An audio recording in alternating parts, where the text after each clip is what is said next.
Sri Lanka's 75th anniversary of its partnership with UNESCO is historic, and we celebrated last July with a very productive visit to Sri Lanka by the Director General, Madam Audrey Azoulay, and it's culminating today in Paris with the convening of this expert conference on Anuradhapura, one of the most revered heritage sites and cultural treasures in the world. This conference also provides us with a unique opportunity to reflect upon aspects of Sri Lanka's long-standing collaboration with UNESCO, a partnership that has reinforced and enriched our shared vision of advancing intercultural dialogue, heritage conservation, education, sustainable development, and technological progress. At the outset, I extend my deep appreciation to the Director General, Madam Azoulay, for her steadfast support of Sri Lanka and for her vision and leadership in organizing this international expert conference. This timely initiative, gathering the world's experts on Anuradhapura and on heritage conservation, provides a critical platform for dialogue, knowledge sharing, technical collaboration, and resource mobilization, thus reinforcing our collective responsibility to protect and sustain this invaluable cultural legacy for future generations. Excellencies, ladies and gentlemen, the shifting geopolitical landscape of the world today is formidable, shaped by the intersection of multiple forces, including the rise of multipolarity, economic realignments, and technological advancements. These dynamics have led to more complex diplomatic interactions and strategic recalibrations. In this backdrop, UNESCO's role as a global leader is more relevant than ever in negotiating the contours of such challenges, as well as in locating the organization firmly at the forefront of global discourses, be they education, ethics of AI, environmental sustainability, cultural preservation, or press freedom. In this context, we commend UNESCO for its contribution to advancing current discussions on global education reform, a project that is very close to my own heart, in garnering unprecedented recognition for culture and for reaffirming its commitment to harnessing knowledge and innovation for global peace and development at the UN Summit for the Future. Similarly, UNESCO's action on ethical AI implementation, marine biodiversity, conservation, and climate resilience are indeed timely. Further, UNESCO's action in cultural heritage protection, such as Revive the Spirit of Mosul, has demonstrated the organization's leadership in post-conflict reconstruction of historical and cultural sites. Amid global complexities, Sri Lanka supports UNESCO's efforts in collaboration, resilience, scientific cooperation, and inclusive policy making for peace and sustainable development.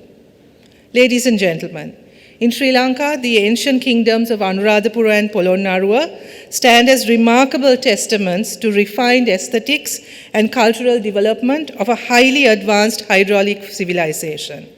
These unique heritage sites, located in the cultural triangle and conserved with the support of UNESCO since the 1980s, also symbolize Sri Lanka's long-standing partnership with the organization.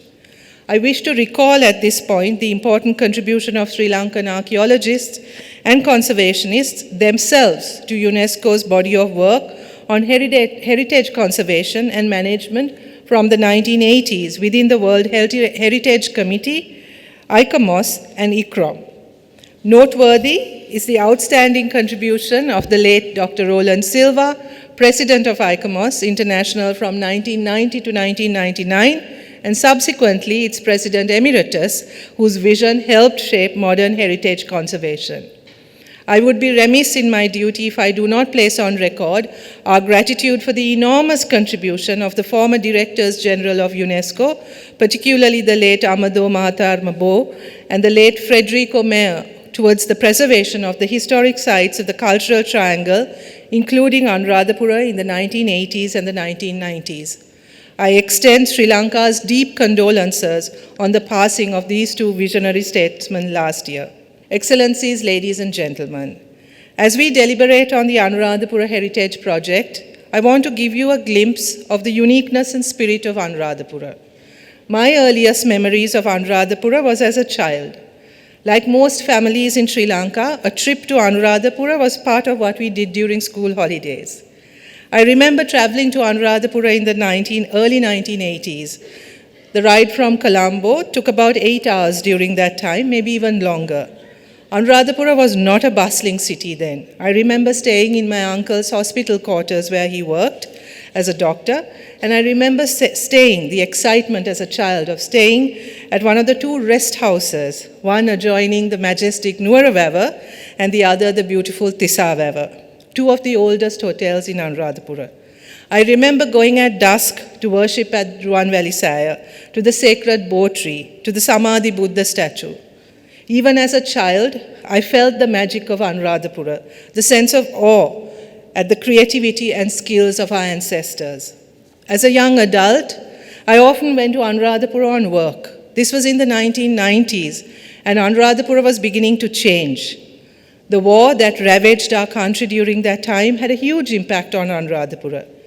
It became a transit point between the north and south for the military.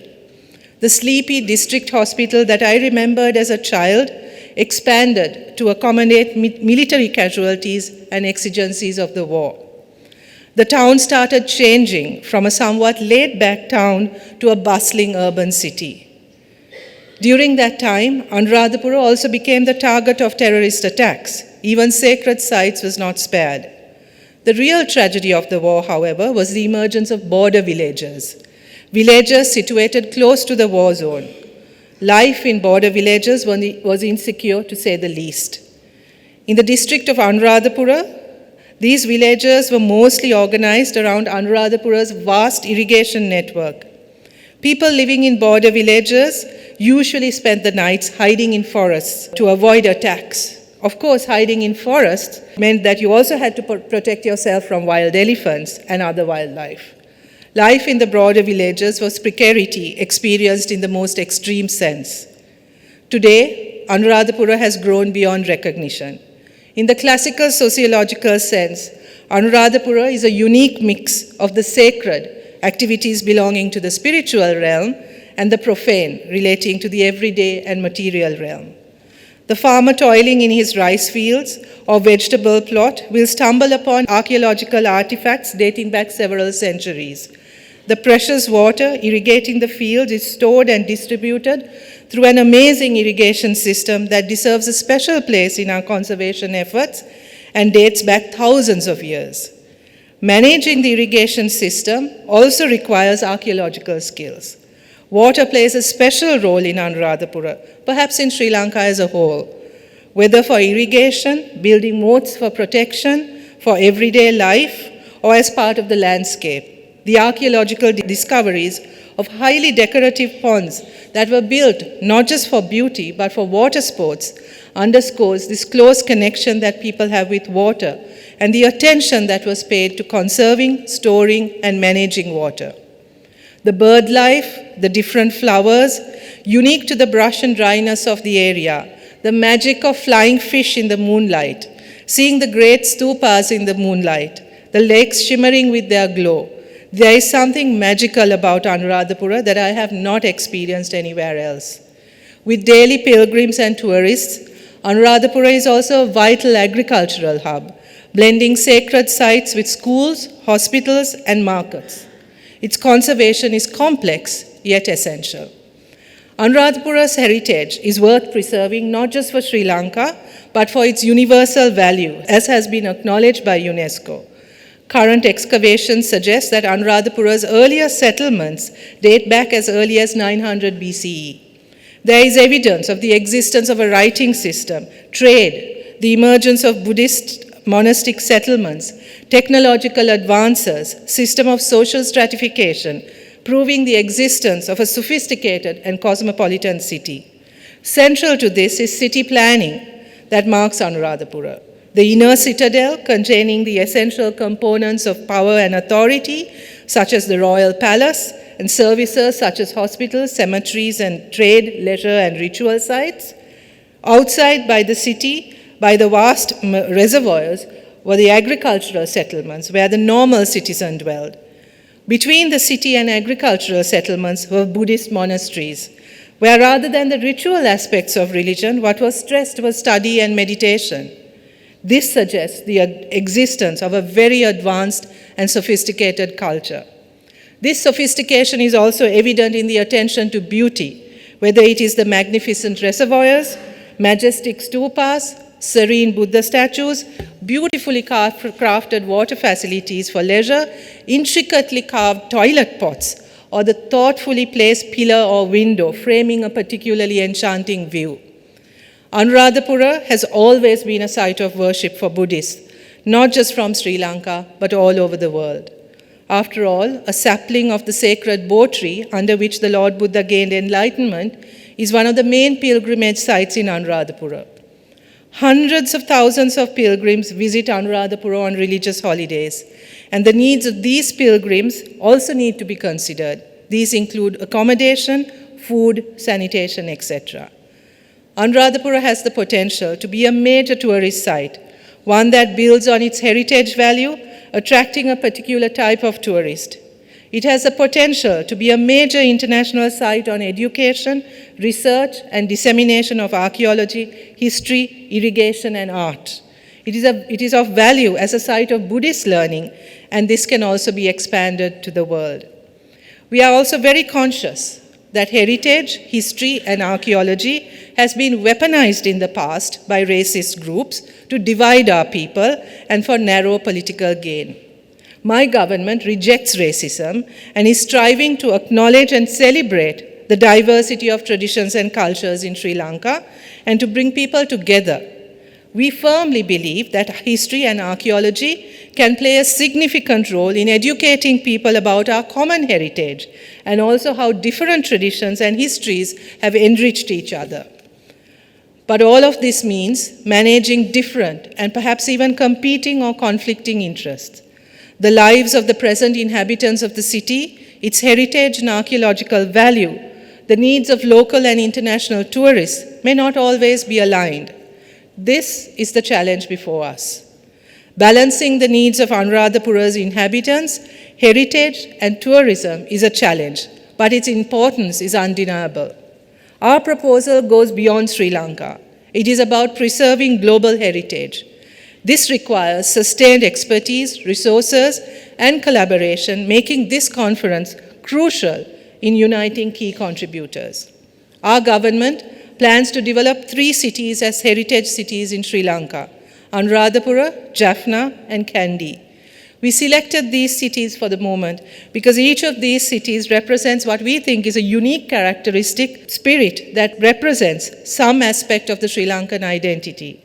Whether it is the resilience of Jaffna, the multiculturalism of Kandy, or the spirituality of Anuradhapura, these cities encapsulate some of the best of Sri Lanka that we want to protect and share with the rest of the world. Excellencies, ladies and gentlemen, amid climate change, socio-economic inequalities, and geopolitical challenges, UNESCO's leadership in global collaboration, technical expertise, and heritage conservation remains vital. Sri Lanka is dedicated to partnering with UNESCO to develop adaptive strategies, blend innovation with tradition, and ensure resilient, future-focused heritage policies.